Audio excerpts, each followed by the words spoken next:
سلامونه او نیکې هیلې مو ومنئ.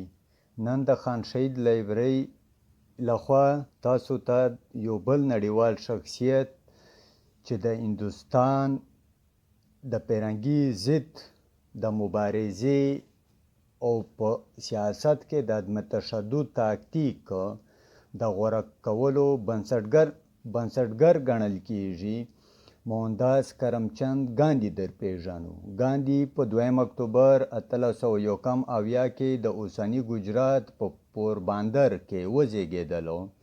د هغه پلار د پورباندر دیوان معنا وزیر اعلی و او مور یې کلکه مذهبي وه چې د ویشنا طریقه یې منله او د جین مت نه اغیزمنه وه چې د عدم تشدد په اصول اډانه دی.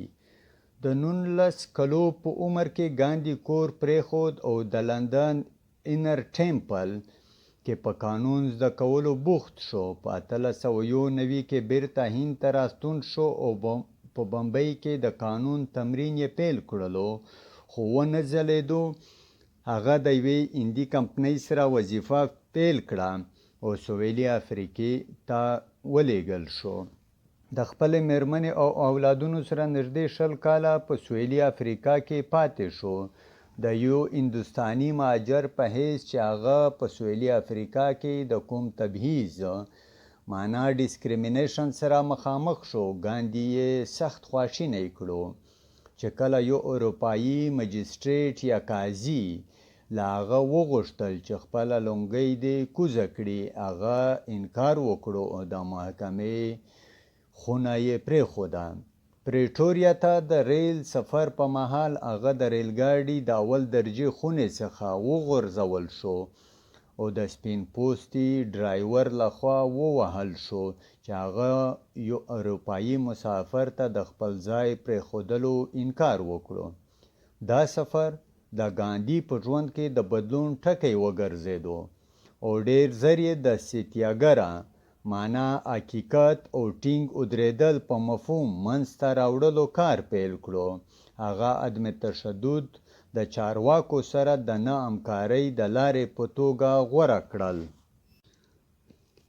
د سوله ییز مقاومت زیږېدنه په 1906 کې د سویلي افریقا تانسوال حکومت د یو قانون لاندې د هندي اتباع د نومونو د ثبتولو لړۍ پیل کړه چې ګاندھی یې په ضد تقریباً 8 کاله د سیول نافرمانۍ کمپاین وچلولو. د کمپاین په وروستي پړاو کې په 1914 کې په سلګونو هندي وګړي په شمول د ښځو زنداني شول. په زرګونو کان کیندونکي هم زنداني شول. کوتکونو ووهل شول او حتی وویشتل شول په مرمیو. آخر کار د انګلستان او هندي حکومتونو د فشار له کبله د سویلي افریقا حکومت د ګاندھی او جنرال جان کرسټین سموټس ترمنځ د جوړجاړۍ موافقه ومنله چې پکې مهم امتیازات لکه د هندي ودونو پیژندل او د هر ګټونکي په سر د مالیې یعنی پول ټیکس لغوه کول شامل وو. په جولای 1914 کې ګاندھی سویلي افریقا پرېښوده او هند ته راستون شو. هغه په لومړۍ نړیواله جګړه کې د برتانیا د جګړې د هڅو ملاتړ وکړو خو د استعماري چارواکو د هغه کړنو خلاف وو چې هغه ناحق ګڼلې. په 1919 کې چې کله پارلیمان راولټ ایکټس منظور کړو نو ګاندھی د سوله ییز مقاومت پیل وکړو چې کوم استعماري چارواکو ته د تخریبي فعالیتونو د له منځه وړلو لپاره اضطراري یعنی ایمرجنسي اختیارات ورکړي وو. د جلیانواله باغ امرتسر د مرګونې پیښې چې پکې 400 هندي وګړي د فرنګي عسکرو په ډزو ووژل شو د څه وخت لپاره مقاومت وځنډولو خو په 1920 کې د هند د ازادۍ په غورځنګ کې هغه تر ټولو وتلی کس و. د غورځنګ مشري د یو سوله ایز غورځنګ د مشر په صفت هغه د هند کورنۍ واک ګټلو او اقتصادي ازادۍ ته ډیر لومړیتوب ورکولو.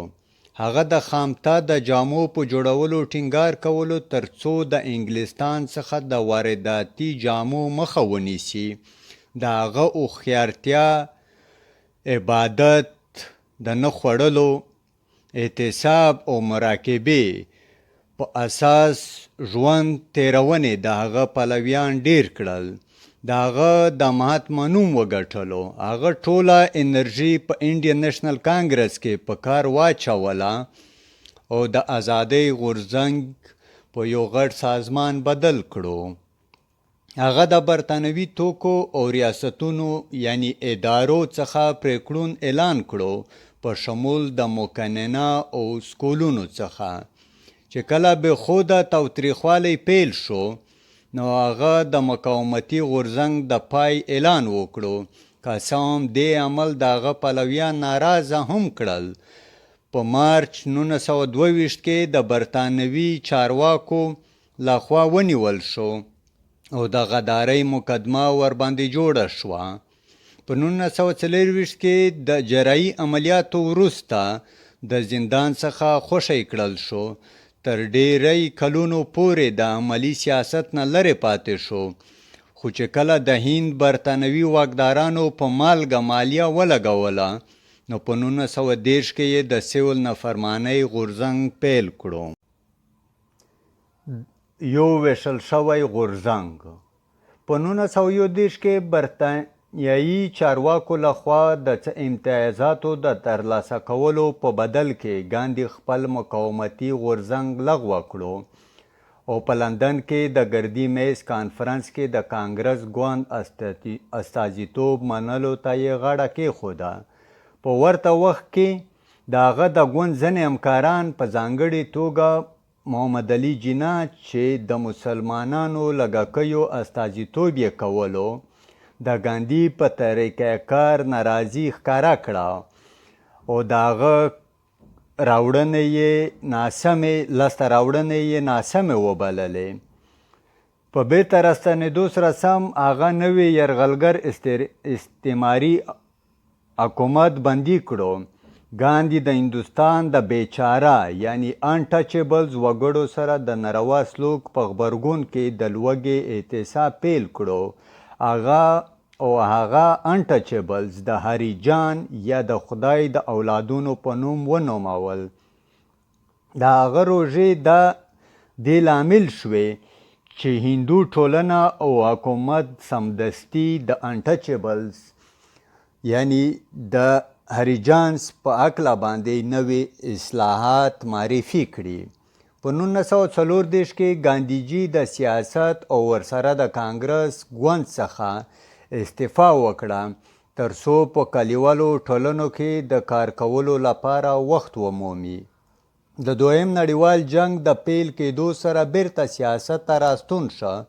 د کانګرس ګوند کنټرول یې ترلاسه کړو او پیرنګي سره د جنگ د کومک په بدل کې یې د هند څخه د پیرنګي د وتلو غوښتنه وکړه. خو د هند پیرنګي واکدارانو د کانګرس ټول مشرتابه زندان ته کړل چې په نتیجه کې یې د انګلیس او هند د سیاسي چارواکو اړیکې نوې ټیټې کچې ته ورسېدلې. د هند ویش او د ګاندي مرګ چې کله په 1940 کې په انګلستان کې کارګر ګوند یعنی لیبر پارټي واک ترلاسه کړو نو د هند د کورني واک په سر د انګلستان کانګرس ګوند او مسلم لیگ ترمنځ خبرې پیل شوې. د همدغه کال په وروستیو کې انګلستان هند ته د خپلواکۍ د ورکولو اعلان وکړو خو هیواد په دوه واکمنیو یعنی ډومینینز باندې وویشل شو. ګاندي د ویش د پلان کلک مخالفت وکړ خو په دې هیله رضا شو چې د خپلواکۍ وروسته به هندوان او مسلمانان په داخلي توګه سوله ترلاسه کړي. د ویش په وخت کې د هندوانو او مسلمانانو ترمنځ سخت فساد او اخ و ډب رامنځته شو او ګاندي په دواړو خواوو په سوله کې د پاتې کېدو غږ وکړ او تر هغو یې د نه خوړلو احتساب وکړ چې تر څو په کلکته کې تاوتریخوالی پای ته نه و رسېدلی. په جنوري 1943 کې هغه بیا احتجاج وکړ په دلی ښار کې د سولې د راوستو لپاره.